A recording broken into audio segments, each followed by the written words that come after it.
नमस्कार, आप देख रहे हैं बड़ा मुद्दा और आपके साथ मैं हूं कायनात अंसारी। कोर्ट की फटकार, क्या कर रही सरकार? कोरोना की दूसरी लहर कहर बनकर टूटी है। हर रोज संक्रमण का आंकड़ा और इससे होने वाली मौतें रिकॉर्ड बना रही हैं। आम आदमी इस वक्त हैरान परेशान है कि आखिर करे तो क्या करे। सरकारी सख्ती और पाबंदी जहां लोगों के लिए रोजी रोटी का संकट बढ़ा रही है, तो बीमारी से जूझते मरीजों के लिए हेल्थ सिस्टम की बीमार हालत जिंदगी के लिए काल साबित हो रही है। सैकड़ों जाने जा रही हैं और हजारों जिंदगी और मौत से जंग लड़ रहे हैं। लेकिन इन सब के बीच देश के दीगर हिस्सों में क्या चल रहा है और सरकारें क्या कर रही हैं, इस पर अब न्यायालयों ने सख्ती दिखाई है।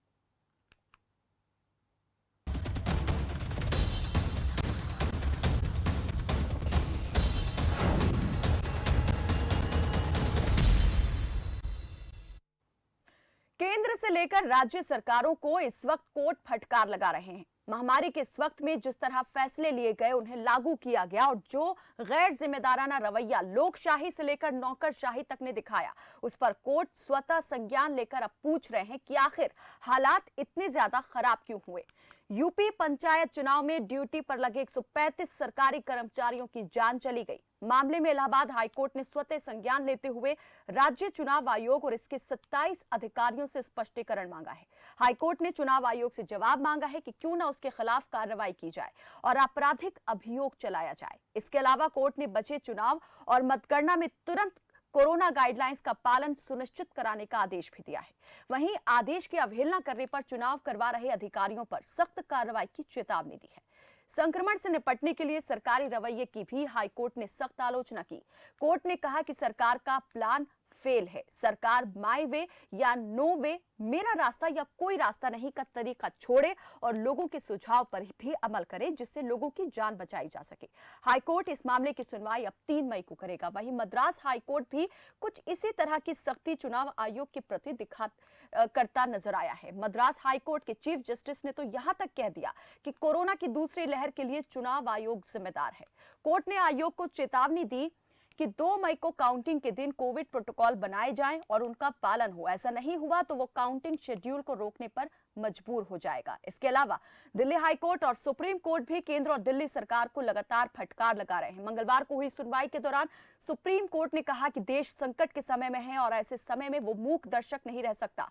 इस दौरान कोर्ट ने केंद्र सरकार से कई सवाल पूछे, जिसमें केंद्र से नेशनल प्लान के साथ वैक्सीन की अलग अलग कीमतों और 1 मई से शुरू होने वाले 18+ के टीकाकरण और इस दौरान बढ़ने वाली भीड़ और दबाव को लेकर प्लानिंग मांगी है। कुल मिलाकर इस वक्त अदालतें सरकारों की प्लानिंग को लेकर काफी खफा और तैयारी पर सवाल पूछ रही हैं। आखिर ये नौबत आई क्यों, ये चर्चा का विषय बन गया है और इस पर बात करेंगे हम आज। और इस पर बात करने के लिए कई मेहमान हमारे साथ जुड़ गए हैं। सबसे पहले उनका तारुफ आपसे करवा देते हैं, उसके बाद करते हैं चर्चा की शुरुआत। इस वक्त हमारे साथ बीजेपी प्रवक्ता शुभेंदु शेखर अवस्थी जुड़ चुके हैं, कांग्रेस नेता चंद्रमोहन शर्मा हमारे साथ जुड़ गए हैं और दिल्ली हाईकोर्ट के अधिवक्ता पांजन्य बत्रा हमारे साथ जुड़े हैं। बहुत स्वागत है आप सभी का हमारे साथ इस बातचीत में जुड़ने के लिए। सबसे पहले मैं पांजन्य बत्रा जी से ये जानना चाहूंगी, बत्रा जी, क्या लगता है आपको कि कोर्ट की दखल अंदाजी जो है, हालात इस तरीके के इस कद्र बिगड़े कि कोर्ट को दखल अंदाजी करनी पड़ी, या आपको ये कुछ इसमें अचंभे वाली बात नहीं लगती है, या लगता है कि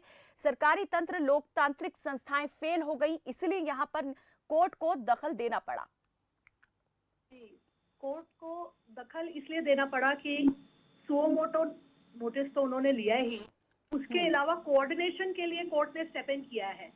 इसमें ध्यान रखने की बात यह है कि कोऑर्डिनेशन करते करते कहीं बाउंड्रीज क्रॉस ना होने लगे और मल्टीप्लिसिटी ऑफ अथॉरिटीज के कारण ही एक कंफ्यूजन ना खड़ा होने लगे। जहां वैक्सीनेशन, ड्रग प्राइसिंग, ट्रीटमेंट की availability, whether army is to be brought in issue को एड्रेस करना तो जरूरी है ही, पर उसके अलावा ये भी देखना जरूरी है कि डायस पर बैठ के ऐसी स्टेटमेंट्स ना दे जिससे सरकार के अधिकारियों को भी हताशा हो। ये पैंडेमिक और इमरजेंसी सिचुएशन है, यहाँ हर वर्कर प्रेशियस है। सरकार के ऑफिसर्स भी पूरी ईमानदारी से, निष्ठा से अपना काम कर रहे हैं। बहुत लोग सिक भी हैं, जैसे जुडिशरी में सिकनेस हुई है और लीव पर गए हैं लोग, जैसी जिसकी हेल्थ अलाउ कर रही है। तो इसलिए सख्ती के बजाय थोड़ा सेंसिटिविटी से और प्रॉम्प्टली इस इशू को एड्रेस किया जाए। सेंसिटिविटी दिखानी चाहिए, लेकिन क्या अब वो हालात जो हैं वो इस तरीके के बचे हैं, और ये पहले जहां से दिखाई जानी थी वहां से अगर दिखाई जाती तो शायद ही नौबत ही नहीं आती। इस बात से आप इनकार करेंगी क्या? जी, मैं ये कहना चाहूंगी कि अनटूवर्ड कमेंट्स या पर्सनल ओपिनियन से एडमिनिस्ट्रेटिव एक्शन को हताश ना किया जाए। एडमिनिस्ट्रेटिव जो एक्शन है, क्लियर गाइडलाइंस हो, मल्टीप्लिसिटी ऑफ ऑर्डर्स नहीं हो। काफी इंस्टीट्यूशंस ऑलरेडी हैं, आईसीएमआर की गाइडलाइंस हैं, नेशनल टास्क फोर्स बनी हुई है, वे सब अपना अपना काम कर रहे हैं। तो ये प्रिजम्पशन भी ठीक नहीं है कोर्ट की कि हम एक सेंट्रल सुपर एडमिनिस्ट्रेटर का रोल अज्यूम कर लें। चंद्रमोहन शर्मा जी, आप कैसे देखते हैं कोर्ट की इन टिप्पणियों को? क्या लगते हैं कि ये हतोत्साहित कर रही हैं, या फिर मजबूरीवश अब कोर्ट को ऐसा करना पड़ रहा है क्योंकि लगा कि अब बात ही नहीं सुनी जा रही है किसी की, और इसीलिए कोर्ट ने अपनी बात सुनाने के लिए ये तरीका अपनाया कि स्वतः संज्ञान लिया मामलों में? कायनात जी, एक कहावत है कि जो जागा हो और वो सो जाए उसे जगाया नहीं जा सकता, और जो सोया हो और उसको भी जगाया नहीं जा सकता। ये मैंने कहावत बदल दी। मैंने वो विपरीत परिस्थितियों में कोर्ट को हवाला देते हुए इससे बदली कि देखिए देश की कोर्ट कितनी सचेत हो गई, और देश के इन हालातों के अवगत आने के कारण उसने सेंट्रल गवर्नमेंट और स्टेट गवर्नमेंट तक को फटकार लगा दी कि देश के हालात आज बद से बदतर हो गए हैं। जो ये कहते हैं कि हम जागे हुए हैं, तो उनको भी उन्होंने सचेत करा, जो सोए हुए उनको भी कोर्ट ने सचेत करा। आज उस भूमिका के ऊपर वापस आ गए, क्योंकि जहां विपक्ष आपको निरंतर कुछ पॉइंट्स के ऊपर सचेत करता था और आप विपक्ष के नेता का प्रयास उठाते थे, मजाक उड़ाते थे, आज ऐसी परिस्थिति आपके सामने आ गई। क्योंकि कहीं पर भी कोई आपदा हो, कोई भी संकट हो, कोई भी देश हो, या पहले भी हिंदुस्तान के अंदर जब भी सरकारें रही हैं, तो उन्होंने इसका मिल बैठ के हल निकाला है। कभी भी सरकारों ने ऐसा नहीं करा कि विपक्ष को परिहास के विषय के ऊपर जाके धकेल दिया हो, क्योंकि हमारी सरकारें कहती है कोई कमी नहीं है, और कमी भी नहीं है, उसके बावजूद भी कोविड मरीज निरंतर मरता जा रहा है। उसको ना तो वैक्सीनेशन मिल रही है, ना उसको हॉस्पिटल मिल रहा है, ना उसको वेंटिलेटर मिल रहा है, और मेडिसिन की काला बाजारी इतनी बढ़ गई है कि जो चीज सस्ती है वो मुंह मांगे दामों के ऊपर लोग ले रहे हैं। मतलब ऑक्सीजन का सिलेंडर 30-30 हजार रुपये और रेमडेसिविर इंजेक्शन 20-20 हजार में होता जा रहा है, और सरकार का वही पुराना फंडा, सब चंगा सी जी, और उसी तरह से कोई कमी नहीं है कह देना। कोर्ट ने आज ये सचेत करा और देश की भाषा के अंदर सरकार को सचेत करके बताया कि आपके द्वारा जो देश ने चुना आपको, लेकिन आपने देश के प्रति अच्छा व्यवहार नहीं करा, देश बद से बदतर हालत पे आ चुका है, और फिर आप कह रहे हो सब चंगा है जी, कोई कमी नहीं है जी। तो इसके लिए, जबकि 1 साल के इस पैंडेमिक में सरकार को समय मिला था जिसके अंदर हम तैयारी कर सकते। जब ये पहले दौर आया था कायनात, उस समय ये बिल्कुल ठीक था कि तैयारी करने का वक्त नहीं था, और इसके बारे में पता भी नहीं था। जितने भी विशेषज्ञ, जितने भी डॉक्टर रहे होंगे, वो भी इससे अभिन्न थे, हर आदमी अभिन्न था। लेकिन 1 साल क्या 12 महीने हो गए, 12 महीने के वक्त के अंदर सरकार को सिर्फ सरकारें गिराने और बंगाल के इलेक्शन लड़ने के सिवा कुछ नहीं था। कोई भी उसका नैरेटिव नहीं था। नैरेटिव तब हुआ जब वो वेव पूरी पीक पर आ गई, और पीक पे आने के बाद देश के अंदर ऐसा सिस्टम आ गया कि सिस्टम बिल्कुल फेल हो गया। वो सिस्टम जो कभी राजीव गांधी जी ने उंगली उठाकर खड़ा करके बोला था कि इस देश का सिस्टम खराब है, 1 रुपया चलता है और 4 आने भी क्या उससे कम पैसा पहुंचता है, जिसके ऊपर ये सरकार 70 साल के उन हवालों को, कांग्रेस के कामों को नकारते हुए देश की सत्ता हासिल करी थी। लेकिन मैं पूछना चाहता हूं कि 8 महीने में आपने क्या कोई आईसीयू, कोई वेंटिलेटर बेड, कोई हॉस्पिटल नया बनाया? लेकिन सिर्फ आपने कागजों के अंदर मैजिकल गेम खेला। ये 70 साल का ही सारा इक्विपमेंट था जो इस पैंडेमिक के अंदर देश की जनता को संभाल के बैठा हुआ है। और उसके बाद भी देखिए, सरकारें कोई भी हैं, देश के जनमानस की हैं, संपदा कोई भी है वो देश के जनमानस की है, उसके ऊपर किसी का कोई अधिकार नहीं है और किसी का कोई औचित्य नहीं है। लेकिन साफगोई सरकारों की ये होनी चाहिए कि मैंने ये करा और पिछली सरकारों ने ये करा, इसके संबंध में विपरीत गया हूं। तो कहीं ना कहीं सरकार का overconfidence lapse Shubhendu Shekhar ji रखा, जिसके कारण सरकार की फजीयत हुई है बहुत बड़ी। शुभेंदु शेखर जी, सरकारें जो काम उन्हें करना चाहिए वो करने में असफल रही हैं, और इसीलिए आज कोर्ट को ये कहना पड़ा कि अगर आप ठीक से व्यवस्थाएं नहीं करते हैं तो जो आप जहां पर चुनाव करवा रहे हैं, जो मतगणना का काम होगा, अगर प्लानिंग ठीक नहीं हुई तो हम उस पर भी रोक लगा देंगे, स्टे लगा देंगे। जो काम सरकारों को, चुनाव आयोग को करना चाहिए, वो आज न्यायालय कह रहा है, कोर्ट कह रहा है कि हम कर देंगे। इसका मतलब क्या निकाला जाए शुभेंदु जी? देखो कायनात, आज जब हम लोग इस कोरोना की महामारी के ऊपर बैठे हुए हैं, बात कर रहे हैं, तो मैं बिल्कुल राजनीतिक बात नहीं करना चाहूंगा इस चैनल के माध्यम से। आप, हम और सरकारें, मतलब चाहे वो राज्य सरकारें हो, चाहे वो केंद्र सरकार हो, कोर्ट हो, एक छोटा से छोटा वकील हो, एक छोटा से छोटा पत्रकार हो, सब लोग अपना अपना जो बेस्ट काम कर रहे हैं इस समय पे। कोई कहे ये कि 8 महीने में क्या किया, कहाँ क्यों नहीं ऐसा किया, क्यों हॉस्पिटल नहीं बनाए, क्या दिक्कत हुई, ये सब चीजों के ऊपर मैं चर्चा नहीं करना चाह रहा हूं। वक्त यहाँ पर जवाबदेही का आ गया, जिम्मेदारी तय करने का आ तो गया, मैं उस वक्त बता रहा आप कह रहे हैं कि हूं, राजनीति से उसी की ऊपर बात उठ के कर रहा बात करनी चाहिए। बिल्कुल, उससे मैं पहले साफ-साफ आप बात खुद कर रहा हूं। दूसरी पार्टियों के ऊपर बात करते थे। जब यहाँ पर राहुल गांधी वेस्ट बंगाल में अपनी चुनावी रैलियों को रद्द करने की बात कहते हैं, तब पार्टी के दूसरे वरिष्ठ नेता क्या कह रहे थे बीजेपी के, कि इन्हें हार दिखाई दे रही है, इसलिए ये फैसला लिया है। ये तो चुनाव उसमें रेस में थे ही नहीं। बिल्कुल, इसको राजनीतिक विषय को मत लेके जाओ। नहीं, मैं राजनीतिक बात नहीं कर रही हूँ, मैं सिर्फ ये बात कर रही हूँ कि राजनेताओं ने क्या किया, क्या अपने राजधर्म का पालन किया। देखिए, आप तो शुरू से लेकर अभी तक राजनीति करते आ रहे हैं। जब यहाँ पर बात रेलेवेंट मुद्दे को लेकर उठ रही है और कोर्ट इस बात को लेकर उठा रहा है, हम तो सिर्फ ये पूछ रहे हैं, अगर कोर्ट ने आपसे ये सवाल किया है तो उसका क्या मतलब निकाला जाए? क्या ये असफलता ही मानी जाए सरकारों की? नहीं, ये बिल्कुल नहीं मानी जाए। कोर्ट ने 4-5 चीजों के ऊपर बहुत क्लैरिटी से पूछा है। पहला चीज पूछा है कि क्या स्टेट गवर्नमेंट की हाई कोर्ट वहां के स्टेट में लॉकडाउन लगा सकती है, जैसा यूपी में हुआ। तो सुप्रीम कोर्ट ने खुद ही बताया कि न्यायपालिका कहीं पे भी इस तरीके की एडमिनिस्ट्रेटिव एक्शन नहीं ले सकती है, कहीं पे भी लॉकडाउन नहीं लगा सकती है। जो अभी यूपी में पीछे आपने 1 हफ्ते पहले था कि उन्होंने, लोग कहते हैं उच्च न्यायालय ने कहा था कि इसको लॉकडाउन लगा देना चाहिए 5 या 6 डिस्ट्रिक्ट पे। योगी जी ने बात नहीं मानी थी, उस पर संज्ञान लिया उन्होंने। सर, मैं वही बात कर रही हूँ। ठीक है, अगर कोर्ट आगे इनिशिएटिव ले रहे हैं, ये परिस्थिति विचलित जरूर कर रही है।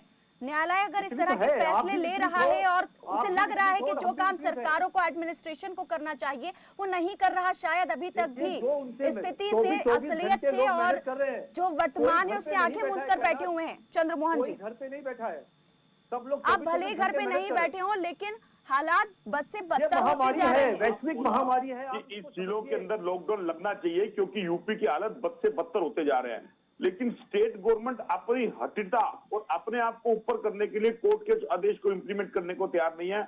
आज यूपी के किसी भी जिले में चले जाइए, क्योंकि यूपी एक ऐसा सूबा है जिसके अंदर जनसंख्या बहुत है, करीब 28 से 30 करोड़ की लगभग जनसंख्या है। और उनके जो हेल्थ मिनिस्टर हैं वो कायनात ये बोलते हैं कि हम 1 लाख टेस्टिंग कर रहे हैं, जबकि अगर आप ओवरेज देखें कम से कम 1.5 से ऊपर होनी चाहिए टेस्टिंग। और इस सरकार ने ना तो जांच पे ध्यान दिया, ना उपचार पे, ना ट्रैकिंग पे और ना टीकाकरण के ऊपर। और साथ साथ जो समय मिला था उस समय में कोविड हेल्थ इंफ्रास्ट्रक्चर डेवलप होना चाहिए था, स्टाफ को बढ़ाना चाहिए था। जो आज प्रॉब्लम हो रही है, जो नर्सेज की प्रॉब्लम हो रही है, डॉक्टर की प्रॉब्लम हो रही है, ह्यूमन रिसोर्सेज जिनका आज हमें इतनी कमी हो रही है, ह्यूमन रिसोर्सेज के अंदर ये गैस, जो ऑक्सीजन सिलेंडर्स हैं, ये ह्यूमन रिसोर्सेज क्या हमारे एक्सपर्ट्स ने बताया नहीं था? सब एक्सपर्ट्स ने बताया था। वो कमेटी के अंदर इस चीज का पीएमओ के अंदर आज से अगर 2020 में अगर आप देखेंगे, रिपोर्ट देखेंगे, उसको उन्होंने हवाला दिया, उन्होंने बोला, लेकिन इसके बाद भी सरकार ने उसको इग्नोर करा, जिसका रिजल्ट आज हमारे सामने आ गया कि हम इसको कंट्रोल से बाहर चले गए। लेकिन फिर भी आज पूरा विपक्ष शुभेंदु जी आपके साथ है, क्योंकि देश के जनमानस की जो जान जाती है, चाहे वो आपकी हो मेरी हो, बड़ी मतलब विनम्र होती है। हम बड़े असहाय हो गए हैं, आप भी हो गए, क्योंकि अगर आपका कोई मित्र, आपका कोई रिलेटिव आपसे अपील करता है कि मुझे सीएनजी दिलवा दीजिए, ऑक्सीजन दिलवा दीजिए, कोई वेंटिलेटर दिलवा दीजिए या किसी हॉस्पिटल में एडमिट करवा दिए, हम बिल्कुल निस्सहाय हैं। अगर आप दिलवा सकते हैं तो मैं आपको कई नंबर दे दूंगा, कई ऐसी फैमिलीज दे दूंगा जो बहुत नीडी हैं। लेकिन मुझे पता है आज हालात कैसे हैं, आप भी नहीं दिलवा सकते। तो हमें इन चीजों से मिलकर लड़ना पड़ेगा। ये बीमारी अभी और विकराल रूप लेगी। हमें अपने मतभेद, अपने हर चीजों को दूर करके एक मन के साथ हमें लड़ना पड़ेगा। और देखिए, हम आपके साथ हैं। राहुल जी के आदेश से हर कांग्रेस जन, राहुल जी के आदेश से हर कांग्रेस की सरकार आपके साथ है। प्रियंका जी ने आपके हर कदम के साथ है। आज हम बिल्कुल, अगर मैं आज आपसे बात कर रहा हूं तो मैं एक भारतीय होने के नाते बात कर रहा हूं। मैं भले मेरी कोई भी टेस्ट रहती हो, मेरे खाने का टेस्ट कुछ भी रहे, लेकिन मेरा जो आदमी जा रहा है या मेरा रिलेटिव जा रहा है, मेरा दोस्त जा रहा है, वो मेरे को ये पूछ के नहीं जा रहा कि मैं किसको सपोर्ट कर रहा हूँ, मैं किसको कुछ कह रहा हूँ। तो हमें मिलके लड़ना पड़ेगा, शुभेंदु ईगो छोड़नी पड़ेगी। देखो, मैं आज आप ही की बात कह रहा हूँ। ये समय किसने क्या खराब किया, क्या सही किया, क्या करना चाहिए था, क्या नहीं करना चाहिए था, कितनी वैक्सीन होनी चाहिए थी, कितनी वैक्सीन नहीं होनी चाहिए थी, महाराष्ट्र में क्या हुआ, यूपी में क्या हो रहा है, ये सब चर्चा करेंगे तो जो हमारा और विषय और 20 मिनट का निकल जाएगा और डिबेट खत्म हो जाएगी। हम और आप कम से कम एक विषय पर ये बात तो तैयार हैं कि जहां पे आपको हमारी आवश्यकता है वो हम आपके साथ खड़े और आप हमारे साथ खड़े हो, और यही तरीका है इस समय पर इस आपदा से निपटने का। इसके बाद जितना भी मौका आएगा, फिर सही समय आएगा, फिर चुनाव होंगे, फिर लड़ेंगे, फिर अलग विषयों पर डिस्कशन करेंगे। आज जहां पे भी आप सुबह से 100 लोगों को आपके पास फोन आ रहे होंगे तो आप 90 लोगों की मदद नहीं कर पा रहे हो। जहां पहले 100 में से लोग आप 90 की मदद कर रहे थे, आज आपके साथ भी वही हो रहा है और हमारे साथ भी हो रहा है। आपके परिजन भी वैसे ही जा रहे हैं, आपके जानने वाले लोगों की डेथ हो रही है और हमारे जानने वालों की भी डेथ हो रही है। इसलिए ऐसे समय पर हम सब लोगों ने जो बेस्ट किया, जहां जहां से ऑक्सीजन आ सकती थी, जहां जहां पे प्लांट लगा सकते थे, विदेशों से हम लोगों ने काश कि ये बात आप बहुत पहले सोच लेते, लेकिन जब व्यवस्था पूरी तरीके से चरमराई तब एक दूसरे के साथ ही याद आई होती है। आपने 2 महीने पहले सोचा था कि इस तरीके की संख्या आ जाएगी, एक एक दिन में 3-3 लाख लोग? नहीं सोचा था। बहुत सारी चीजें, लेकिन तैयारी भी उस लिहाज से नहीं की गई थी शुभेंदु जी। देखिए, जो हम ये तो शुरुआत से ही कह रहे थे कि अभी महामारी गई नहीं है, कोरोना गया नहीं है, सावधानी बरतनी है, हमें एहतियात रखनी है, लेकिन क्या वो रखी गई? क्या वो एग्जाम्पल सेट किए गए किसी भी राजनीतिक दल की तरफ से? देखिए, मैं बार बार सरकारें कह रही थी कि डिस्टेंस बनाओ, मास्क लगाओ, हमने आपने और सर सिर्फ कहने से क्या होता है, आचरण भी तो जरूरी होता है ना। लोग देख रहे हैं आप खुद क्या कर रहे हैं और बाद में बोल क्या रहे हैं। देखिए कायनात जी, डिस्कशन किसी एक पॉलिटिकल पार्टी के ऊपर दे देना कि इनकी गलती है। मैं शुभेंदु जी सबकी बात कर रही हूँ, मैं किसी एक की बात नहीं कर रही हूँ, लेकिन जिम्मेदारी सबसे बड़ी उसकी होती है जो सबका निर्वाह कर रहा होता है, सबको साथ लेकर चलने की जिम्मेदारी जिसके कंधों पर होती है।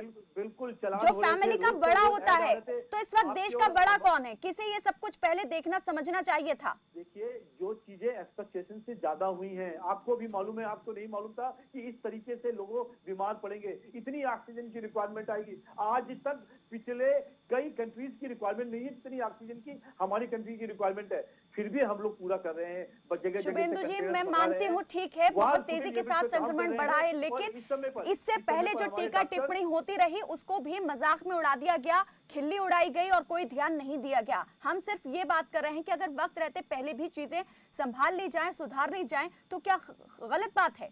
क्या तैयारी पहले से इतनी नहीं हो सकती थी? आज जिस तरीके के हालात बने शायद इस तरह के नहीं बनते। क्या हम ये सोच रहे हैं हमने सबको अब नियति के भरोसे छोड़ दिया है? ये तो नियति थी, जब तक चलेगा चलेगा, जब सही होना होगा तब अपने आप हो जाएगा। हम जितना कर सकते थे हम कर चुके हैं या कर रहे हैं। कायनात, ऐसा कोई सरकारें नहीं सोच रही हैं, ना ही राज्य सरकारें, ना ही केंद्र सरकारें। एक एक आदमी की जान बचाने की पूरा प्रयास हो रहा है। डॉक्टर्स लगे हैं, पूरा का पूरा, हर्षवर्धन जी से लेके स्टेट के जितने भी हेल्थ मिनिस्टर्स हैं, जितनी एग्जीक्यूटिव हैं, लोग हैं, सब लगे हुए हैं। आप लोग लगे हुए हो। सबसे ज्यादा तो मेरे को कई लोगों को मैंने लिख के भेजा कि हम लोग, आप लोग जगह जगह जा रहे हो, रिपोर्टिंग कर रहे हो, उसमें कितनी दिक्कत हो सकती है। तो ये सब लोग अपने अपने स्थिति पर रहते हुए इस चीजों को ठीक करने में लगे हुए हैं। और ऐसे समय पर मैंने इसीलिए कि आज के आपके चैनल पे किसी को ऊपर भी ये नहीं कहा कि महाराष्ट्र में क्यों नहीं हुआ, लेकिन कंफ्यूजन इस कदर थी, स्पष्ट नहीं थी, कोई भी नीति, कोई भी प्लान स्पष्ट नहीं था। शायद इसलिए बार बार कोर्ट जो है एक नीति मांग रहा है सरकारों से कि भाई बताइए क्या प्लान है आपका। पांजन्य बत्रा जी, इस पर मैं चाहूंगी जरा आप बताएं कि आखिर ये कहने की जरूरत क्यों पेश आ रही है बार बार कोर्ट को कि भाई कोई एक प्लान बताइए, नीति बताइए। जी कायनात, देखिए, इसको पॉलिटिकल प्रॉब्लम की तरह देखना हम सभी की एक मिस्टेक है। आज भी आजकल में जो दिल्ली हाई कोर्ट में हियरिंग हुई है, वहां स्टेट गवर्नमेंट को कहा है कि हम क्या सेंटर को दे दें, उनसे पूछा है। मद्रास हाई कोर्ट के बारे में आपने अभी बताया, महाराष्ट्र में अलग सरकार की गवर्नमेंट है। तो ये इशू पॉलिटिकल मैनेजमेंट का नहीं, एडमिनिस्ट्रेटिव मैनेजमेंट का है। अब कोर्ट का क्या रोल है इसे हम ठीक से समझें। आपकी नॉलेज में होगा कि इलाहाबाद हाई कोर्ट ने 5-6 जिलों में लॉकडाउन लगाया था, पर सुप्रीम कोर्ट ने उसका संज्ञान लिया और लॉकडाउन को रद्द कर दिया। तो कहने का मतलब ये है कि सुप्रीम कोर्ट का रोल ये हो सकता है कि इंटर स्टेट कोऑर्डिनेशन रहे। नेशनल कोई भी गवर्नमेंट हो, किसी स्टेट में, ये मैटर नहीं करता स्टेज पे। मैटर ये करता है कि क्या क्या मेन इश्यूज हैं जो सुप्रीम कोर्ट ने ऑलरेडी आइडेंटिफाई कर ली हैं। वैक्सीन की क्या प्रोग्रेस है, उनकी ड्रग प्राइसिंग क्या रहेगी, रेमडेसिविर की क्या अवेलेबिलिटी है, मिलिट्री फोर्सेस लगानी है कि नहीं लगानी कोविड मैनेजमेंट के लिए। ये सब चीजें हैं जो सेंट्रल इश्यूज हैं, इसमें किसी पार्टी का लेना देना नहीं है, ये एडमिनिस्ट्रेटिव इश्यूज हैं। लेकिन शायद अभी भी ध्यान नहीं जा रहा है उन इश्यूज की तरफ, इसीलिए कोर्ट को आज कीमतों को लेकर के भी कहना पड़ा सेंटर से कि भाई आप ड्रग्स कंट्रोल एक्ट का जो बना हुआ है उसका इस्तेमाल कब करेंगे। ये जो समानता है कीमतों में, केंद्र के लिए अलग, राज्य के लिए अलग और निजी हॉस्पिटल के लिए अलग, तो ये जो शक्तियां आपके पास है इसका इस्तेमाल आप कब करेंगे, ये याद क्यों दिलाना पड़ा केंद्र को? जी, ये इश्यूज जो है, ये तो जो एडमिनिस्ट्रेटिव साइड पे इनकी रिप्लाई आएगी गवर्नमेंट ऑफ इंडिया की, ये उसमें आंसर होंगे। पर फिलहाल जो इश्यूज हैं, मैं चाहूंगी थोड़ा सा आप इसके बारे में बताएं। ये जो ड्रग्स एक्ट कंट्रोल एक्ट है, ड्रग्स कंट्रोल एक्ट, ये जो है क्या शक्तियां देता है, सरकार इसके तहत क्या कुछ फैसले ले सकती है, कितना वो जो कंपनी है उस पर जो है ये बाध्य से कर सकती है कि वो कीमतें किस तरह से तय करे या कितनी रखे? कीमतें तो जब आप डिजास्टर सिचुएशन में हो तो गवर्नमेंट के पास कंप्लीट पावर है। आप एक तरह से, ये मैटर तो वैसे भी सब जुडिस है, इस पर जो फैसला होगा वो सब पे बाध्य होगा क्योंकि सुप्रीम कोर्ट के आगे ये मैटर है। पर इसमें फिलहाल एक जो मैं बात और नॉलेज में सभी दर्शकों की डालना चाहूंगी, वो ये है कि हाई कोर्ट ने अपने कदम बढ़ाए, पहले स्टेट वाइज जो रिक्वायरमेंट थी उसे एड्रेस करने के लिए। बाद में सुप्रीम कोर्ट ने भी सुओ मोटो कोग्निसेंस ली, उन्होंने कहा कि हम चुपचाप नहीं बैठे रह सकते, हम कोऑर्डिनेट करना चाहेंगे। उसी वक्त एससीडीएन ने टू माय नॉलेज एक अर्जी डाली है कि आप हाई कोर्ट को अपना काम करने दीजिए और हाई कोर्ट के काम में इंटरफियर ना करें, जिसे सुप्रीम कोर्ट ने समझा और अप्रिशिएट किया कि हाई कोर्ट अपनी अपनी लोकल सिचुएशन जो है मैनेज कर रहे हैं, वो चाहे महाराष्ट्र की सरकार हो, चाहे दिल्ली की हो, चाहे यूपी की सरकार हो। तो irrespective of the government at hand, इस काइंड की इसे मैनेजमेंट चाहिए। जहां तक ड्रग प्राइसिंग है, ये मैटर ऑफ सब जुडिस है और जल्दी इस पर भी फैसला आएगा कि किस तरह की प्राइसिंग पूरे देश में एक ही रहेगी या स्टेट वाइज अलग होगी, सेंटर के लिए अलग होगी। तो इस पर फैसला वेटेड है, इसमें अभी टिप्पणी प्रीमेच्योर है। चंद्रमोहन जी, बेसिक क्या है कि कहीं ना कहीं सरकार की सबसे बड़ी कमी रही कि सरकार को जो वक्त मिला था उसके अंदर सरकार ने सरकार गिराने और इलेक्शन के अंदर गंवारा और विपक्ष का प्रयास उड़ाने में उड़ाया। मध्य प्रदेश के एक विधायक है जिनका कोविड से उनका ब्रदर चला गया और उन्होंने खुद कहा इस बात को कि हमसे बहुत गलतियां हुई कि हमने 8 महीने के दौर के अंदर सिर्फ प्रयास उड़ाया। हमने 70 साल का अगर बनाया हुआ सरकारों का ये इंफ्रास्ट्रक्चर ना होता तो आज इस आपदा के अंदर हिंदुस्तान के अंदर कैसे हालात होते मैं सोच भी नहीं सकता। देखिए, एक इमेजिन वाली बात है, जिसके दर्द होता है वो सच बोलता है और जब दर्द नहीं होता तो वो अपनी बातों को कैसे भी अच्छा कर सकता है। तो आज विषय क्या है? आज विषय है कि हमने सच्चाई को पहचानना है। सच्चाई को पहचानने के लिए सरकार की जो गलतियां हुई हैं उस सरकार उस गलतियों से हटे और विपक्ष को साथ बिठा के और जितने भी हमारे एक्सपर्ट्स हैं उनको साथ लेके इस पैंडेमिक का मुकाबला करें, क्योंकि ये पैंडेमिक का जो आगे पीरियड आ रहा है वो बहुत खतरनाक है।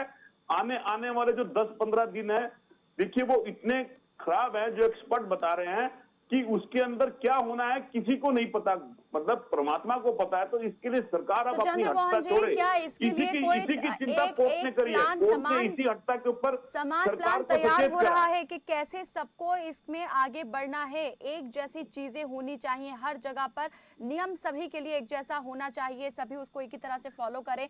अस्पताल जो है वहां पर एक तरीके की नियमावली होनी चाहिए ताकि किसी को कोई दिक्कत ना हो। क्या इस पर आगे बढ़ने की कोई रूपरेखा तैयार हुई है कहीं भी? सरकार सुप्रीम कोर्ट को दे रही है और उसमें नेशनल जो प्लान है इनका वो 30 तारीख को सुप्रीम कोर्ट में सबमिट होगा। जी पांचजन्य जी। जी, इसमें आईसीएमआर की और एम्स की जो लेटेस्ट गाइडलाइंस हैं वो बिल्कुल एपॉलिटिकल इश्यूज हैं। यहाँ पे पॉलिटिक्स पे इशू करके टाइम वेस्टेज है। उसमें 3 तरह के पेशेंट्स को आइडेंटिफाई किया है। माइल्ड केसेस हैं जिन्हें होम आइसोलेशन से ट्रीट किया जा सकता है। फिर मॉडरेट, ये हमें सबको जानना जरूरी है। और मॉडरेट केसेस वो हैं जिन्हें की वार्ड में हो सकता है दाखिले की आवश्यकता हो, अब बेड्स की अवेलेबिलिटी पे काम जरूरी होगा। और तीसरा केस है जिनको सीवियर प्रॉब्लम हो गई है, जिनकी ऑक्सीजन लेवल्स फॉल कर गई हैं, 95 से नीचे लगातार आ रही हैं, ये तो अब हम सबकी टिप्स पे है, उन सबको आईसीयू की रिक्वायरमेंट है। तो आईसीयू का मतलब है कि वेंटिलेटर्स का प्रबंध होगा, उतना ही नर्सिंग और पैरामेडिकल स्टाफ चाहिए होगा, उतने ही हमें आइसोलेटेड वार्ड्स चाहिए होंगे। ये सब इस वक्त जो है आईसीएमआर गाइडलाइंस ने ऑलरेडी कवर किए हैं। इन मुद्दों पे जोर डालना चाहिए, ना कि इसको पॉलिटिसाइज करने में टाइम हमें वेस्ट करना। पांजनी जी, मैं बहुत इस बात को लेके हैरान हूं कि जिन बारीक से बारीक चीजों को सरकारों को देखना चाहिए, एडमिनिस्ट्रेशन को देखना चाहिए, उन चीजों पर ध्यान दे रहे हैं कोर्ट हमारे। चाहे वो इलाहाबाद हाई कोर्ट की बात हम करें, पंतरास हाई कोर्ट की बात करें, दिल्ली हाई कोर्ट की बात करें, वहां से सुझाव निकल के सामने आ रहे हैं जिस पर मुझे लगता है अमल भी कहीं ना कहीं हो रहा है। ये कोर्ट की सख्ती हम कहेंगे जिस पर सरकारें जागी हैं और आगे बढ़ी हैं। फिर मैं ये कहना चाहती हूँ कि कोर्ट संज्ञान लेता है तो वो न्यूज बन जाती है। गवर्नमेंट जो काम कर रही है जरूरी नहीं वो न्यूज बने। हम में से कितनों को पता है कि आईसीएमआर की गाइडलाइंस है? कितने लोग जानते हैं कि क्या प्रोटोकॉल है पेशेंट मैनेज की? आप पूछिए जो फ्रंटलाइन वर्कर्स हैं उनको पता है कि नहीं? उनको सबको पता है, because it is there domain. हम में से किसी की भी मेडिकल जो स्पेशलिटी है वो डोमेन नहीं है। कोर्ट ऑफ कोर्स न्यूज में रहता है तो उसके थ्रू हमें जानकारी मिलती है। कोर्ट के पास जब गवर्नमेंट की रिप्लाई जाती है तो आपको जान के हैरानी होगी, तो वो भी तो गवर्नमेंट से ही जाती है ना। कहाँ से आप मांगेंगे? आप एम्स से लेंगे रिप्लाई के इनपुट्स, नेशनल टास्क फोर्स है उससे इनपुट्स लेंगे, उसमें गवर्नमेंट स्टेक होल्डर्स भी हैं टास्क फोर्स में और नॉन गवर्नमेंट भी हैं, उसमें वायरोलॉजी एक्सपर्ट्स हैं, फार्माकोलॉजी एक्सपर्ट्स हैं, इम्प्लीमेंटेशन एक्सपर्ट्स हैं। तो ये कहना गलत है कि कोर्ट इस पे संज्ञान ले रहा है। कोर्ट जो कर रहा है वो सबको दिख रहा है, जो सरकार कर रही है उसका showcase is a little difficult, that is the problem. और ये कहना गलत है कि central government has been sleeping या कोई स्टेट गवर्नमेंट काम नहीं कर रही। जो कमियां हैं वो तो दिख ही रही हैं और वो हर तरह की पार्टीज और रूल स्टेट्स में आई हैं। आपको तीनों उदाहरण मैं दे चुकी हूँ, चाहे कोई भी पार्टी हो, हर जगह जो फेलियर्स है वो तो सामने आए हैं, they have to be addressed. अगर ऑक्सीजन की कमी थी, सबको पता था, तो आज तक टैंकर्स क्यों अरेंज नहीं हुए? अगर ऑक्सीजन ट्रांसपोर्ट करने की दिक्कत थी तो किसी ने ये लॉजिस्टिक्स क्यों नहीं देखा? मेरे पास ऐसे भी केसेस आए हैं जहां वेंटिलेटर्स पे टेक्निकल रिक्वायरमेंट्स इंपोज करके वेंटिलेटर स्टॉक में हैं और हॉस्पिटल में अवेलेबल नहीं हो रहे। अंतिम प्रतिक्रिया क्या इसी तरीके से कोर्ट के खुद संज्ञान लेने पर और फटकार लगाने पर ही सरकारें आगे बढ़ेंगी, या अब खुद आगे बढ़ के कोर्ट को बताएंगी कि वो क्या कर रही हैं? जल्दी से अंतिम, मेरे पास कुछ ही क्षण बचे हैं। कायनात बिल्कुल कहूंगा कि कोर्ट जो अपना काम कर रहा है उसको भी हम जवाब दे रहे हैं, क्योंकि कोर्ट हमारी एक परंपरा है, हम उसको बड़ा सम्मान देते हैं। उसने जो क्वेश्चन पूछे हैं उसको जवाब देते हैं और हम काम भी बहुत अच्छा कर रहे हैं। हम जितना हो अच्छा आज की स्थिति में, आज की जो परिस्थिति में काम हो रहा है। चलिए, आप कह रहे हैं कि हम बहुत अच्छा काम कर रहे हैं। चंद्रमोहन शर्मा जी, देखिए, मैं पंजनी जी ने बात बोली उसकी बात से सहमत नहीं हूँ। कोर्ट का सरकार को सचेत करना और डांटना इसलिए है क्योंकि कोर्ट ने भी इन पिछले 8 सालों की वर्किंग को देखा और इस पिछले पेंडेमिक के 11 महीने 12 महीने की वर्किंग को देखा कि सरकार ने हर इवेंट्स को बड़ा करके इवेंट बनाया। अगर उसको वो प्रैक्टिकल बड़ा करती, जो पेंडेमिक आया था उसकी उन चीजों को, जरूरतों को बड़ा करती, तो शायद आज हम ऐसी चीजों को ना भुगतते। चलिए जी, ऐसे हालात नहीं होते और कोर्ट को इस तरह से बीच में नहीं आना पड़ता। बहुत बहुत शुक्रिया आप सभी मेहमानों का हमारे साथ इस बातचीत में जुड़ने के लिए। तो जिंदगी इस वक्त कोरोना के शिकंजे में है, सांसों पर महामारी का पहरा है, लहर नहीं सुनामी है। इस वक्त देश एक मुश्किल दौर से गुजर रहा है। अस्पतालों के अंदर और बाहर से जो तस्वीरें सामने आती हैं वो अंदर तक झकझोर देती हैं, लेकिन इस नाजुक दौर में जिस गंभीरता और विवेकपूर्ण आचरण की उम्मीद देश को चलाने वाली सियासतदानों और सरकार संवैधानिक संस्थाओं से थी, उस पर वो कहीं ना कहीं खरे नहीं उतरे हैं। फिलहाल के लिए मेरे साथ बस इतना ही। आप देखते रहे खबर फास्ट। नमस्कार।